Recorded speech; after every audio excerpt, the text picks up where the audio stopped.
আমার যদি video delete না করে আমার বাঁচতে হলে আমি থানায় শাহবাগ থানায় মানহানি মামলা দেবো। আমার জীবন এখন সুসাইড করার পথে চলে গেছে। ছেলে মেয়ে স্কুলে যেতে পারতেছে না। আমি তো জানি না যে আমার এই ফটো আছে বিভিন্ন জায়গায় দিয়ে দেবে। ছোট 10 বছর বাচ্চা সেও আমারে করছে।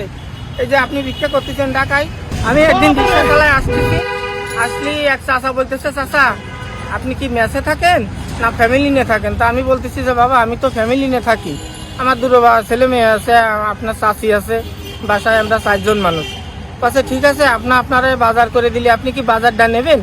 তা আমি বলতেছি আপনারা যদি খুশি মনে বাজার দেন বাবা তো নেবো, আমি তো রিক্সা চালাই, আমি তো ভিক্ষা করিনি। এখন যদি আপনারা খুশি মনে দেন তো নেবো। এখন আমার বাজার করে দিয়েছে, ইলিশ মাছ কিনে দিয়েছে, তারপরে ইত্যাদি বাজার যা লাগে কিনে দিয়েছে। দিলে আমি বাজার নিয়ে বাসায় গেছি। বাজার নিয়ে বাসায় যে আমি আমার মতন খাওয়া দাওয়া করে গাড়ি মাড়ি চালাচ্ছি। তারপরে কিছুদিন পরে আবার সবে বরাতের আগে 2 দিন আগে চাচার সাথে দেখা গেছে ইউনিভার্সিটি উদয়ন স্কুলের সামনে। চাচা দেখি যে কম্বল দায় নামাজ দিচ্ছে। তা আমি বলতেছি কাকা আমার একটা দায় নামাজ দেন। তা কাকা জিজ্ঞেস করলে যে নামাজ কালাম পড়েন কিনা? আমি বললাম হ্যাঁ চাচা আমি তো নামাজ কালাম পড়ি, গরিব মানুষ। তা বলে ঠিক আছে আপনারা দায় নামাজ দিচ্ছি। তো দায় নামাজের সাথে আমার 1,500 টাকা দিয়েছে পাঞ্জাবি কিনতে, আর একটা টুপি দিয়েছে, যে উনি আবার আমার টুপিটা মাথায়ও দিয়ে দিয়েছে। আলহামদুলিল্লাহ। আমি এখন বাসায় চলে গেছি। বাসায় যাওয়ার পরে 1-2 দিন পরে দেখি কি পাঞ্জাবের জগতে একটি বিশ্বস্ত নাম শাবাব এথনিক ওয়্যার। আমার বোনিরা কান্নাকাটি করতেছে, আমার বোনিকে টর্চার করতেছে, যে তোমার ভাই ঢাকায় যে ভিক্ষা করে, রিক্সা মিক্সা কিছু চালায় না, ভিক্ষা করে, এরকম করে, ওনার পরিচয় দেওয়া যাবে না, বিভিন্ন সমস্যা আছে। আমার জীবন এখন সুসাইড করার পথে চলে গেছে। ছেলে মেয়ে স্কুলে যেতে পারতেছে না। আমি তো জানি না যে আমার এই ফটো আছে বিভিন্ন জায়গায় দিয়ে দেবে, দেশ গ্রামে চলে যাবে, কনে কনে চলে যাচ্ছে, কিটা ফোন দিচ্ছে ছেলে মেয়ের সাথে।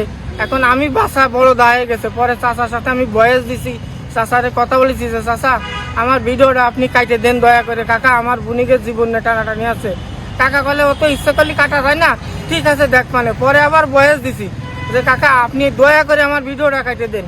পরে আছে কাকা বললে কি যে আমি তো আপনারে যা দিছি আমাদের নিজের তহবিল লিখতে দিছি। তো বলছে কাকা আমি 3,000 টাকা গুছাইছি, আপনি বিকাশ নাম্বার দেন, আপনার 3,000 টাকা আমি বিকাশে মেরে দিচ্ছি। দিয়ে এখন আজ না কাল করছে আমি দেশের বাড়ি 22 তারিখে আসবো। তাই এই জিনিসটা বলে বাতাসের সাথে ছাড়াই যাচ্ছে। তা যারা না দেখেছে তারাও দেখবে। তা আমি তো আর জীবনে যশোর জেলা যেতে পারবো না, আর আত্মীয় স্বজনের সামনে কি করে যাব? আমি যদু বা গরিব মানুষ, আমার তো আত্মীয় স্বজন আছে, আমার তো বিভিন্ন অনুষ্ঠানে একটা লোক মারা গেলেও তো সেই জায়গায় জানাজার পরিচয় দেবে, ওইখানে তো আরো 10 জন 20 জন 50 জন লোক আসে। আমি বাবা কি করে যাব? আপনারা বলেন। তা দয়া করে আমার এই ভিডিওটা কাটে দেন। আমি পাই ধরে বলতেছি, আমি যা করেছি আমারই ভুল হয়েছে, আমার ভিডিওটা কাটে দেন।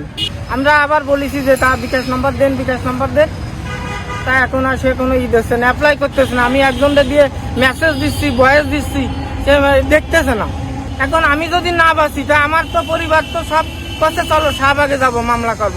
আমার বোনিরা ভাগ্নেরা সব আসছে, যে আমার ভাগ্নেরা কাজে বুড়ি থাকে, 2 ভাগ্নে চলে আসছে যে মামা তুমি তো মারবো আমাকে, জীবনটাও আমার লাইফটাও আমাকে শেষ করে দিলে, তুমি যে আমার মামা বড় মামা, তা আমরা কি করে দেশে আসছে মুখ দেখাবো? সব কাটে দিক, আমি ওনার জন্য আজীবনকাল দোয়া করবো। উনি আমার উপকার করেছে, আমি খাইছি, সেটা আমার পরিবারের খাওয়াইছি, ওনাকে ধন্যবাদ। আমি দোয়া করবো, কিন্তু দয়া করে আমার ভিডিওটা যেন আল্লাহর রাস্তায় কাটে দেয়। আর যদি ভিডিও না কাটে তখন কি করবেন? ভিডিও না কাটে আমি কারো ঠেকাতে পারছি না। আমার আত্মীয় স্বজন ছেলে পরিবার যা আছে সব কাছে মামলা করবো যায়।